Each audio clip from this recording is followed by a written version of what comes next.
నన్ను మోసం చేశారు, పక్క రాష్ట్రం వ్యక్తికి రాష్ట్ర గీతం బాధ్యతలు. CM Revanth, deputy CM Bhatti Andasri పైన మ్యూజిక్ డైరెక్టర్ ఎస్వి మల్లిక్ ఆరోపణలు. జే జే హే తెలంగాణ పాటను స్వరపరిచే బాధ్యతను సంగీత దర్శకుడు కీరవాణికి అప్పగించడం పైన రాష్ట్ర వ్యాప్తంగా వ్యతిరేకత వ్యక్తమవుతున్న విషయం తెలిసిందే. తెలంగాణలో ఎందరో ప్రతిభావంతులైన కళాకారులు, గాయకులు ఉండగా పక్క రాష్ట్రాలకు చెందినటువంటి వారికి సంగీత గీతం బాధ్యతలు అప్పగించడం ఏంటని ప్రశ్నిస్తున్నారు. అయితే ఇదే విషయంలో నిన్న చాలామంది, నిన్న మనం విష్ణు కిషోర్ అని చెప్పేసి ఒక అన్న, ఆయన పాట, ఆయన గానము, ఆయన అందించిన మ్యూజిక్ పాటలు ఎన్నున్నాయో తెలుసా? మీకు చూపిస్తా ఒక్క నిమిషము, ఒక చిన్న వీడియోలు. ఎంత బాగా పాడుతున్నాడు అంటే చాలా అద్భుతంగా పాడుతున్నాడు. ఇంతమంది ఉంటే కనీసం మీకు కనపడతలేదా అండి? చంద్రశేఖర్ని అందశ్రీతో పాటు మాట్లాడిన మాటల్లో ఒక మాట, ఎవరు వాటి మీద నడిస్తే అన్ని కూడా మోహన రాగాలనే అదవుతాయి పోతాయి.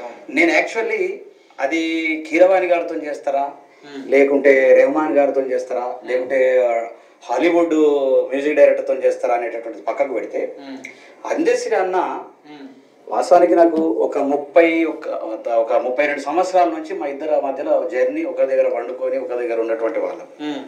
నేను మ్యూజిక్ డైరెక్టర్ తెలుసు, ఆయన పాటలు నేను ఒక 10 పాటలు దాకా చేశాను. అంటే సుద్దాల అశోక్ తేజ గారికి చేశా, గూడ అంజయ్య చేశా, గద్దరన్నయ్య చేశా, గోరె టెంకన్నయ్య చేసిన, తర్వాత ఇది మన దేశపతి రాసిన పాట చేసిన, నందిని సీతారెడ్డి నాగేటి సార్ల నా తెలంగాణ, ఇట్లా నాగేటి సార్ల నా తెలంగాణ, ఇవన్నీ పాటలకు సంగీతం నేను చేసినా గానీ సంగీతం నేను చేసినట్లు ఆనవాళ్ళు లేకుండా చేసారు. వాస్తవానికి రకరకాల ఇక దాని చర్చ పోతే అది చాలా పెద్దగా పోతుంది. అయితే ఇక్కడ అందశ్రీ అన్న చెప్పడం అనేటటువంటిది అది ఏదైతే ఉందో అది నాకు అభ్యంతరకరంగా అనిపించి నేను ఆల్రెడీ ఇంటర్వ్యూలు ఇస్తున్నా తప్ప వేరేది లేదు. ఆయన ఎవరితోనైనా చేయించుకొని, కానీ తెలంగాణలో అద్భుతమైనటువంటి టాలెంట్ ఉన్నటువంటి మ్యూజిక్ డైరెక్టర్లు ఉన్నారు. ఇవాళ అద్భుతంగా హిట్ అయినటువంటి పాటలు ఎన్నో ఉన్నాయి. నేను చేసిన పాటలు, వాగు పాట చాలా సూపర్ డూపర్ హిట్. అప్పుడు కరువు, తెలంగాణ ఉద్యమం నడుస్తున్నప్పుడు విపరీతమైనటువంటి కరువు, నీళ్లు లేవు.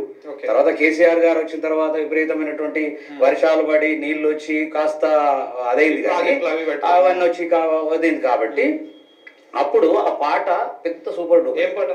వాగు ఎండిపోయారు, అది గోరెటి వెంకన్న రాసినటువంటి పాట. చాలా అద్భుతంగా ఉంటది. ఎంతో మంది ఏడ్చిరు. అంటే మీ వయసు వాళ్ళు కాకుండా నా వయసు కన్నా ఇంకా పెద్దవాళ్ళు, వాళ్ళు కాలువలలో వాగులలో స్నానాలు చేసి బాయిలలో దొరికి ఆ జ్ఞాపకాల్ని వినుకుంటూ అసలు ఏడ్చినటువంటి సందర్భాల్లో అది ఎట్లా ఉంటదంటే, వాగు ఎండి పాయరో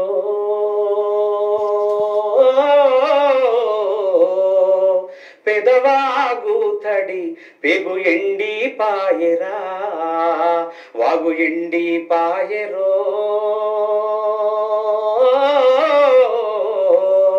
పెదవాగు తడి పెగు ఎండి పాయరా, అందాల దుందుబి అలచంద్రవంక జలమెరుపు తీగ తడి పరుపు బండ ఆరుగాలం పారెవాగుల నీరు చుక్క లేకపోయి వగు ఎండి పాయరో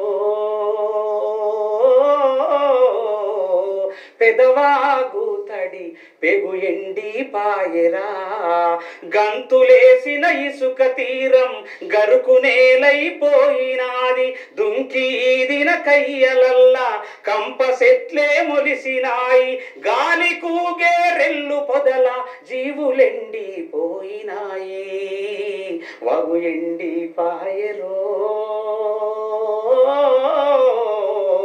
పెదవాగు తడి పెగు ఎండి పాయరా, సీర సింగులు పైకి దోపి వార కొంగుల నడుము సుట్టి సౌడు సున్నం మరుగబెట్టి మైల బట్టలు సలువ చేసే సాకిరేవుల సవ్వడేది పరుపు బండల దరులేవి, వగు ఎండి పాయరో. అంటే పెద్ద పాట. అంటే చిన్నప్పుడు ఆ మట్టి పరిమళము, ఆ ఊళ్ళలో ఉన్నటువంటి ఏమంటారు అది సాంప్రదాయము, బట్టలు ఉతకడము, ఏమంటారు మీరు అందులో మడి బట్టలు అన్ని. అంటే చిన్నప్పుడు చాకలి వాళ్ళు ఎంత అద్భుతమైనటువంటి పాట చూడండి. అంటే ఇలాంటి ఎన్నో పాటలకు విష్ణు కిషోర్ అని చెప్పేసి ఒక 6000 పాటలకు తెలంగాణ ఉద్యమ సమయంలో అసైదులారతి ఇట్లాంటి పాటలు కావచ్చు, చాలా పాటలు, ఎన్నో పాటలు మనం విన్నటువంటి పాటలకు మ్యూజిక్ అందించినటువంటి music director, Telangana music director. వీళ్ళందరూ ఎవరు కనపడలే మనకు, ఎవరు కనపడలే వీళ్ళు. చూడు ఎంతమంది ఉన్నారు. ఈయనను మల్లిక్ ఉన్నాడు, మన చరణార్జున్ కూడా ఉన్నాడు. చరణార్జున్కి సంబంధించినటువంటి ఇంటర్వ్యూ కూడా చేసిరు మన వాళ్ళు. చూడు ఎంత మందో ఉన్నారు. మరి ఇదే చరణార్జును రాష్ట్ర గీతం జయ జయ హే, ఇదే చరణార్జును రేవంత్ రెడ్డికి పాటలు రాసిండు, పాట వాడిండు. పులిబిడ్డ పాట ఆయనదే, తర్వాత మొన్న వచ్చినటువంటి 3 రంగుల జెండా పట్టి అని చెప్పేసి పాట వాళ్ళది. రెండు ఆయన ఈయన చరణార్జున్ కొట్టినాయి. మరి ఇంత మంచి మ్యూజిక్ డైరెక్టర్లు ఉన్నారు. మిట్టపల్లి ఉన్నాడు, ఇంకా చాలా మంది ఉన్నారు చెప్పుకుంటా పోతే. ఇట్లా నామ్దేవ్ అని చెప్పేసి తెలంగాణ ఉద్యమ సమయంలో 4 మ్యూజిక్లు అందించారు తెలంగాణ పాటలకు. ఆ 4ని మర్చిపోయిరా లేకపోతే కనపడతలేరా? జిఎల్ నామ్దేవ్, ఎంతోమంది ఉన్నారు ఇట్లా పాటలు కొట్టిన వాళ్ళు, ఆ రోజు తెలంగాణ ఉద్యమానికి ఊపిరుదిన వాళ్ళు, తన పాట రూపంతో మ్యూజిక్ రూపంతో ఆ ఉర్రుతలు ఇచ్చినటువంటి ఉద్యమకారులు, పాటలు పాడినటువంటి తెలంగాణ ప్రేమికులు ఎంతోమంది ఉంటే అందశ్రీకి కనపడలే, రేవంత్ రెడ్డికి కనపడలే. రేవంత్ రెడ్డి కానీ కనపడవు. రేవంత్ రెడ్డి పచ్చి తెలంగాణ ద్రోహి అన్నాడు, జై తెలంగాణ అననోడు, చెయ్యెత్తి పిడికిలెత్తి జై తెలంగాణ అన్నటువంటి వ్యక్తి అలా కర్మగాలు రకరకాల రాంగ్ రూట్లలో వచ్చి ముఖ్యమంత్రి అయింది, అది వేరే విషయం. కానీ అందశ్రీకి ఎందుకు కనపడలేదు? అందుకే సుఖరావు నర్సే అంటాడు, ఏమంటాడు ఇక చూడు, ఇది అయిపోయినాక. నేను 20 ఏళ్ళ పిల్లవాడిగా ఉన్నప్పుడు స్టైల్ సినిమాలో మీరుపై నేను ఆ కథ చూడు పాట కదా వైపు చూసింది. సో ఈ విధంగా మనోడు ఉన్నాడు. ఇంకా సుఖరావు నర్సే అందుకే నేను అంటాడు, ఏమంటాడు, ఈయన అందశ్రీ కాదు ఆంధ్రశ్రీ అంటాడు. ఇక చూడండి, అందశ్రీ కాదు ఆంధ్రశ్రీ అంటాడు. నేను మీ జనశంకర్, కానీ పాట నీది ఎట్లయితుంది అందశ్రీ అంటే ఎందుకు అనంటే, ఇక్కడ ప్రజలకు ఉన్నటువంటి సమస్య, ప్రాంతానికి ఉన్న సమస్య, ఏదో ఒక సమస్య లేనప్పుడు నీకు సాహిత్యం వేడికలు వచ్చింది. అక్షరం నీ అయ్యదా, నీ అమ్మగన్నదా, అది నేనైనా సరే మీరైనా సరే ఎవరైనా సరే. అలాంటప్పుడు అది నీకు నీ ఆస్తి ఎట్లయితుంది, ఇష్టం వచ్చినట్టు మలుచుకుంటాను. అక్షరం అని అయ్యే ఆస్తి కాదు కదా. నువ్వు కీరవాణ్ణి తీసుకొచ్చి పాటిస్తా అంటే, తెలంగాణ ఉద్యమంలో జైబోల తెలంగాణ సినిమా ఎన్ శంకర్ అన్న తీసాను.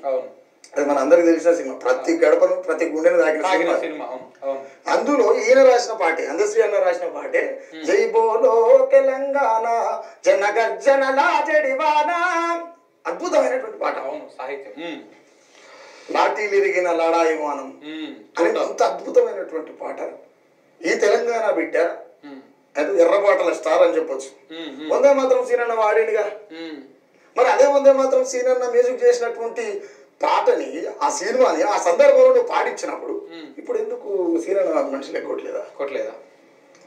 మాట్లాడేటప్పుడు నెత్తి మీద బొచ్చుసిపోయినంత మాత్రం మేధవులు కాదు శంకరన్న. కాబట్టి ఇప్పుడు పుట్టే పిల్లలకు పుట్టుకతో ఏమంటారు, ఎటుకలు వస్తాయి, మేధావులు అవుతారా? ఉమ్మనీళ్ళు మేధావులు ఏం పుట్టరు కదా.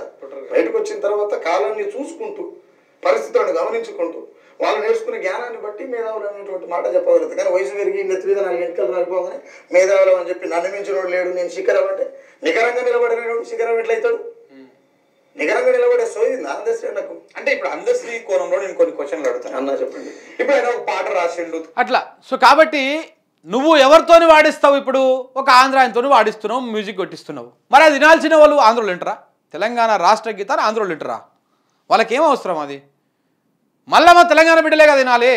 ఇందులో ఎంత దుర్మార్గం ఉందంటే, రేపటి నాడు నేను మొదటి నుంచి ఇదే మొత్తుకుంటున్నా, అరే నువ్వు నీకు ఇప్పుడు కీరవాణ్ణి ఎవరు వ్యతిరేకించడం లేదు, ఆంధ్ర ప్రాంతం అయినటువంటి అని వ్యతిరేకించడం లేదు. కానీ ఇది ఒక ఆత్మగౌరవము, ఇది ఒక చరిత్రలో నిలిచిపోయేటువంటి రాష్ట్ర గీతం. కాబట్టి ఆ రాష్ట్ర గీతము ఎవరు కొట్టిన దానికి మ్యూజిక్ అంటే, రేపటి నాడు మళ్ళా మేమే కొట్టినామని చెప్పేసి అవతలి వాడు మనల్ని ఎక్కిరించేటువంటి పరిస్థితులు వస్తుంది. మన బిడ్డలకు, మన బిడ్డలకు అరే మీ రాష్ట్రానికి గీతం మ్యూజిక్ అందించింది కూడా మా వాడే, మీకు చేత కాలేదురా, మీ దాంట్లో ఎవడు అంత మ్యూజిక్ ఇచ్చేటోడు లేడు అని చెప్పేసి రేపటి నాడు మన పిల్లలు అవమానం ఎదుర్కొనేటువంటి పరిస్థితులు రావా? ఏం ఆలోచన చేస్తూ ఉన్నారు పాలకులు? ఏం ఆలోచిస్తూ ఉన్నారు పాలకులు? ఈ అందశ్రీకి ఏమన్నా నిజంగా అందశ్రీ లెక్క, గుజ్జోన్ లెక్క మారిపోయి ఈ విధంగా చేస్తూ ఉన్నాడా? నీకు ఈ నందకిషోర్ కనపల్లే, విష్ణు కిషోర్ అన్న కనపల్లే, ఈ వందే మాత్రం శ్రీరన్న కనపల్లే. ఇవాళ తెలంగాణలో ఎంతోమంది మ్యూజిక్ డైరెక్టర్లు ఉన్నారు. ఇవాళ యూట్యూబ్లోకి పోయి చూడు నువ్వు, తెలంగాణ ఫోక్ సాంగ్స్ ఎన్ని ఉన్నాయో. ఎంతోమంది అద్భుతమైనటువంటి సినిమాకు తలదన్నటువంటి మ్యూజిక్ అందించినటువంటి బిడ్డలు ఎంతోమంది ఉన్నారు. వాళ్ళందరినీ కాదని వాళ్ళందరూ ఎవరికి నీకు నచ్చక అయ్యాలా నువ్వు కీరవాన్తో పాట పాడి మ్యూజిక్ కొట్టించుకుంటున్నావు అంటే ఇక నీ విజ్ఞతకే వదిలేయాలి. అది అయిపోయింది అందశ్రీ, నీ పని అయిపోయింది ఇక వీటితోటి. నువ్వు అందశ్రీవి కాదు ఆంధ్రశ్రీవే, దాంట్లో ఎలాంటి డౌట్ లేదు. నీ పాటలన్నీ ఇక ఇందులో మన సుకరానర్సి అంటాడు ఓ మాట లాస్ట్లోనా స్టార్టింగ్లోనో అంటాడు. ఏమంటాడు? అదే అయిపోయింది ఆయనది, అందశ్రీ పని ఇక్కడతో నడిచిపోయింది ముచ్చట. పాట ఎంత అద్భుతమైన పాట, చాలా చాలా చాలా గొప్పగా రాసింది. ఇప్పుడు ఒకవేళ దాన్ని రేపు జూన్ 2 తర్వాత ఏం జరుగుతుంది అంటే, మాయమైపోతున్నాడమ్మా మన అందశ్రీ, మచ్చుకైనా లేడు చూడు తెలంగాణను విడిపోయి, ప్రాంతాల కొరకై పుట్టిన పాటను ప్రాంతమే కాకుండా పట్టుకొని పాడించి, ప్రాంతాల కొరకై పుట్టిన పాటను ప్రాంతమే కాకుండా పట్టుకొని పాడించి, వీరుల త్యాగాల భోగాల కొదిలేసి, వీరుల త్యాగాల భోగాల కొదిలేసి, 3 రంగుల జెండా మొక్కుతున్నాడు కాళ్ళు ఆంధ్రశ్రీగా, ఆంధ్రశ్రీ మారెను మాయమైపోతున్నాడమ్మా మన అందశ్రీ. పాడుకుంటారు కదా తెలంగాణలో, ఎందుకు పాడుకోరు?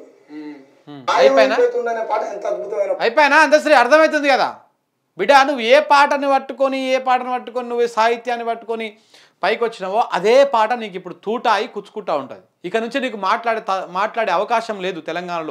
తెలంగాణలో ప్రశ్నించే దమ్ము లేదు నీకు. నువ్వు ఒక బానిస లెక్క, ఒక కీర్తికి బానిస లెక్క. ప్రేమరాజ్ అన్న అన్నాడు కదా, నిజంగానే తప్పదు. కీర్తికి బానిస లెక్క నువ్వు ఇంకా ఊడిగం చేయాలి, జీ హుజూర్ అని చెప్పేసి అడుక్కు తినాలి అంతే. ఇంకా నువ్వు చేయాల్సింది అంతకుమించి నువ్వు చేసేది ఏం లేదు కూడా ఇక.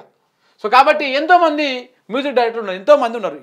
ఇలా పాటలు ఎంత హాయిగా ఉంటాయి. మనము ఊర్లకు పోతప్పుడు కార్లను లేకపోతే ఏమన్నా బండ్లను పెట్టుకొని పోతూ ఉంటే, ఫోన్లను పెట్టుకొని పోతూ ఉంటే ఎంత వినసొంపుగా ఉంటుంది.